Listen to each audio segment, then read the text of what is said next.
किसी भी बात की चिंता मत करो, इसलिए अपनी सारी चिंता परमेश्वर को दे दो। 2. अपने जीवन के ऊपर श्रापों को बोलना। जीभ के वश में मृत्यु और जीवन दोनों है। आप जो भी बोलते हो वही आप बन जाते हो। इसलिए आप अपने ऊपर गलत शब्दों और श्रापों को बोलना बंद कर दें और इसके बदले आप अपने लिए परमेश्वर के वचनों को बोलना शुरू हो जाओ। 3. अपने डरों को अपने ऊपर कंट्रोल करने देना। शैतान झूठा है। परमेश्वर आपको कभी भी डर का आत्मा नहीं देते। आपका दुश्मन शैतान आपके मन में डर और शक के विचारों को डालता है ताकि आप वह न बन सको जो परमेश्वर ने आपको बनने के लिए बुलाया है।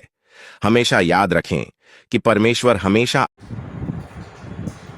यीशु मसीह पृथ्वी पर इसलिए आया, वो मारा गया, गाड़ा गया, तीसरे दिन मृत्यु में से जी। एक मनुष्य को ये समझना चाहिए कि सृष्टिकर्ता है। यदि सृष्टिकर्ता परमेश्वर नहीं होता तो ये पूरा संसार और पृथ्वी का समाप्त हो जाता। इसीलिए यदि पृथ्वी है, चांद है, तो सूरज है, तो उसका बनाने वाला कोई ना कोई है। ऐसा नहीं है कि नहीं।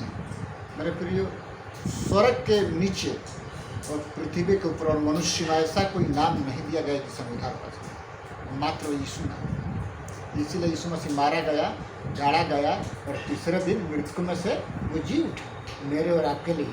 यदि हम अपने पापों से मन फिराते हैं और पश्चाताप करते हैं तो प्रभु यीशु कहता है कि मैं तुमको स्वर्ग में लेके जाऊँगा, क्योंकि स्वर्ग का मार्ग मैं ही हूँ, स्वर्ग का द्वार मैं ही हूँ।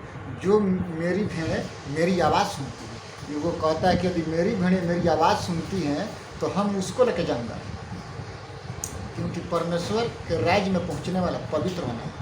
पवित्र परमेश्वर पवित्र लोगों का चाहता है और पवित्र कलीसिया के चाहता है। और कलीसिया में जितने लोग पवित्र हैं अपने वस्त्र को किसी भी पाप में नहीं गिरने दिए हैं, अपने वस्त्र को श्वेत रखे हैं, उसको कहता है कि मैं तुमको स्वर्ग में लेके जाऊँगा। इसीलिए यीशु मसीह मारा गया, गाड़ा गया और तीसरे दिन मृत्यु में से जी उठा। किसके लिए? मेरे और आपके लिए, मेरे और आपके पापों के लिए। जिस कलवरी के क्रूस पर हम और आप मरने वाले थे, उस कलवरी के क्रूस को यीशु मसीह ने अपने ऊपर लिया, इसलिए कि वो सब मानव जाति को बचाए। पूरे मानव जाति के पापों के लिए मारा गया, गाड़ा गया और तीसरे दिन मृत्यु में से जी उठा और स्वर्ग पर चला गया। और फिर वो हमको और आपको लेने के लिए वो आएगा। इसीलिए हमको और आपको अपने उस अनंत काल के जीवन के बारे में सोचना है जो प्रभु यीशु मसीह ने कह करके गया और जा कर जगह तैयार। प्रभु इन सारे वचनों से हमको और आपको आशीष करें। आमीन।